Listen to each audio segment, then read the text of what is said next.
Ndichikutsambirai zvekare pano pachange ndichikuzivisai manews updates ezvinhu zviri kuitika munyika yedu yeZimbabwe. Kana uchiri munyowani paTerari 263 kusubscribe mahara, wochena on the notification bell so that patinodzoka neimwe post uchange uchingoona panapa uchange uchiwana manews updates ezvinhu zviri kuitika munyika yedu yeZimbabwe. Saka malikes enyu akatikoshera ende malikes akakosha vadikani kusubscribe zvinobatsira kuti iwewe uzenge uchibatsirikana nenyaya dzemanews updates. Sekuzoka munozviita muri yeZimbabwe, manews updates epanapa pa this YouTube channel pa Trare 263. Tinoyana kuti kama batanidza tinenge chitiro tumuwane manews updates akati one day pa same video. Saka tichoyana kuti kama batanidza. Badikani first update pavalapo. Tichataura dzese, ndichataura futi nyaya accident yaitika izvezvi, ndichataura futi nyaya chipo the trouble causer pa same video rineri. Pavale apo paichemwa ende pakachemwa ende nhasi ndozuva rekuvhura maboxi achiona kama present achiona, but tiri mukati mekuvhura maboxi achiona nemapresent achiona vamwe vakachemedzwa pavhale apa. First update tinoda kutanga ndakuisira video remukomana rikutendera mascreens esocial media ari panguva yekuchema uyo anga aenda kunoproposa musikana wake. After kuda kumuengager abva arambwa pakazara vanhu.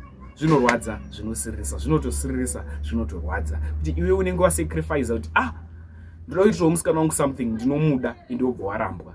Tinomboroita zvanofuka comment section advice yatiri kuda comment section. Inini zvanoda kubvunza ndezvekuti mukomana uyu akatadza here kuzviita papublic, aifanira kuzviita paprivate here? Ndozvada vanzonzwisisawo kuti ari wrong here mukomana uyu, odzokera here kunonyengerera kune musikana. Ngatoni video.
Next update vadikani takareceive sad news.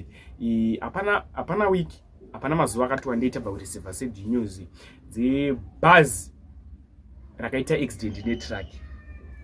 Zvakarwadza vanhu vazhinji ende tiri munguva yekuchema izvezvi. Hapana kana 3 days zvaitika accident iyi yaitika. Vadikani zvatiri kusangana nazvo munyika yedu yeZimbabwe zvinorwadza, zvinokunda ngoma kurira. Ngatishinge kunamata satanism yanyanya munyika ino yeZimbabwe. Satanism here inyaya dzemadrivers here comment section yedu tese. Vadikani pane bhazi rinonzi Mandaza bhazi. Bhazi rinonzi Mandaza bhazi ranga richibva kuChegutu. Zvaranga richibva kuChegutu richiuya muno muHarare raita accident nerimwe bhazi repa Glenview 2 High School. Zvaita accident vadikani pafiwa, zvinorwadza, zvinosiririsa. Rest in peace kune vatisiya. Mubhazi iri pachikoro chepa Glenview 2 iri hatisati taziviswa information yakamatsokwana kuti manga mune vana vechikoro here kana kuti manga musina.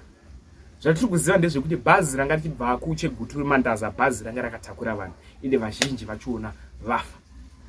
Pane vaya vanozoti hatirari toda kuona vhidhiyo, ngaisa link refacebook page redu. Ndakaona mumwe achiti aiwa hatirari WhatsApp channel pauri kutipa link patiri kuzoenda kuWhatsApp channel kunoshaya vhidhiyo ringeda kutangidzwa kusendwa.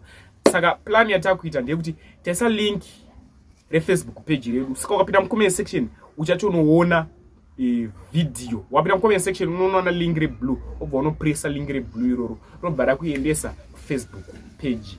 Unoona zvakazara, unoona video racho. Kuti tirise panapa pa YouTube tinovharirwa account yedu makasatadza kuwana news updates akati wandei kubva pano pa YouTube. Saka handi kuFacebook tinofollowa rinonzi Hatirare 263. Tinofollowa ikoko ende munonondiwana ndiripo pa profile pic. Kuti upinde zviri easy baya link rimo mucomment section rinobva kuendesa kuFacebook. Unofollowa ikoko futi chabatsirirana news updates. Next update is video ra Chipo the Trouble Causer. Chipo the Trouble Causer anga achitaura pamusoro pavamhofu. Zvanoda kuita apa asida kudyira nguva yenyu, proof iripo yakazara. That we need this video. Ndikati kwete regai ndifonere mudzimai wawo. Ndakafonera mudzimai wawo, foni yangu haina kudayirwa. Ndakashaya kuziva kuti ndoita reach out kuna ani. Ndoudza ani kuti andibatsire. Handisi munhu anokwanisa kutuma vanhu vanotuka vanhu kana vanotaurira vanhu nyaya pa social media. Ndanga ndichimbozama kuti alright, it's okay. Vakadya zvavo mari yacho, hazvina mhosva. Mwari hama wadikani, Mwari ndewe munhu wese. Mwari ndewe nherera, Mwari ndewe shirikadzi. Handitika ende Mwari havana favor, havasarudze, ende Mwari vanoziva ari right neari wrong. Ndakati regei zvinhu zvindizvinyarare. Mwari vachapindira kubva mali. Mwari vachapindira pazviri. Handiti ndakasumuka ndakaya kuno kuSouth Africa. Tarisiro yangu yandakabva nayo yanga iri tarisiro yekuti chero vakadya zvavo mari yavakadya, inini ndakunovhura account yangu. Ndavhura account yangu, ndoisirwa account yangu, ndotanga kudya mari yangu. But page reari yamanje rine handizive vadikani kana iriyo inonzi Shaisano. Iriko kana iriyo Shaisano, kana paine chandakatadza kana ndakavatadzira chihombe. Ende handidi kukunyeperai, ndiri kutaura zvichibva pasi pemoyo wangu. Moyo wangu uri kurwadza. Page rangu ndinorishandira hama wadikani. Kungoti ndingoita give up, ndinorangarira pane nguva yamakanditi Chipo, let go of this page. Vhura rimwe page. Zvaindirwadza kuti ndingorisiya ndirite let go, ndivhure rimwe ndotangidzisa. Ndinenge ndine mamemories onaro, ndakaristatawo ndichirida page rangu. Until ndaya kunoku ndakutarisirwa page reari yako manaka. Hapana kana chichabuda, asi kana ndakashandira mahara. Ivo ndo vakadya mari yangu inini ndichishanda. Handizive kuti moyo wavo haisi secret, handisi kuvareva. This is the only platform that I have yekuti ndiri kuzviziva kuti live iyi vachaiona. Handiziva hangu mhofu kuti pandakakukanganisirai ndepapi. Kunyangwe dai kuri kunzi takazotadza kuwirirana. Tatoisana kare pa page mava admin wangu. Takavimbisana, makandivimbisa, makanditi munokwanisa kuwana mikana yema adverts. Ende chaiva chokwadi. Pasina kana mazuva makatowana endorsement yatakawana yekumabvukuko. Zuva iroro mukadzi wenyu akakufonerai achikubvunzai mimi kuti munokwanisa kunotora mwana kuchikoro here. Musoro wake akati musoro wangu uri kurwadza. Imimi mukati aiwa ndichina Chipo the Trouble Causer. Tiri kutobva kumabvukuko. Handitika dai anga asingazvizive maizomudaira here muchimuti ndina Chipo the Trouble Causer. Hama wadikani, ngatisadaro naye. Tinotarisana sei? Sei muchita moyo wakaomarara kudaro? Ende mufunge ipo paye pakaitika nyaya yangu yepage. Ndakadzokera kumashure zvakanyanyisa. Zvekuti hakuna munhu akakwanisa kuteerera nyaya yangu. Vanhu vese vangonditi ndiri pamba. Handingaite pambire kutora murume wemunhu wandinoziva inini. Handidaro. Handingamboita moyo wakadaro, hazviitike zvozvo. So for the past 3 years, last week apa ndopanda kwanisa kuningirikina kubvisa ma details achona anga achipinda mari. Handiti ndauya kunoku kuti ndichitsvagoka helpuka ndimonetize ndikanganwe zvakaitika kumashure.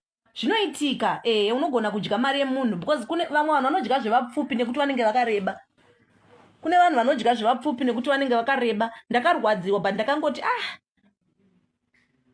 regai ndisiyane nazvo ndinyarare. Sisiketi ndakavafonera ndichivaudza this same thing, vakanditi rega ndivafonere, but nhasi ndaona kuti handina kwandinosvika ndine pain ndogara ndakarara ndichichema. Ndinotraya kana doda ndiite content yacho ndirongoita ndichirwadziwa kuti but at least tiwo ndikaonawo kana something vana vanguwo vanoraramawo upenyu hwakanaka. Vana vangu vanotodawo kuendawo kuchikoro, zvikoro zvakanaka. Vanodawo kuendawo kuchikoro chinoendwawo nevana vavo ivo. Vanodawo kugara upenyu hwakanaka, kwete kuti vana vachiona amai vachishanda, vamwe vanhu vanoshanda navo vachirarama upenyu hwakanaka, inini ndichiita zvekubatanidzira. Dzimweni dzenguva vana vangu vachitotadza kuenda kuchikoro, vana vangu havanoenda kuchikoro inini wiki rekutanga ndanga ndisitorina mari yachona yekuti ndivabhadharire chikoro, but ndichishanda day and night, ndinotengawo dhata wani, ndinoita zvese. Ivo havanzwiwo tsitsi here vachidya mari yemumwe munhu. Saka handizive kuti ndinobatsirikana sei pasituation yakadai. Inini situation iyi iri kundirwadza, handidi kuti ndikunyepere.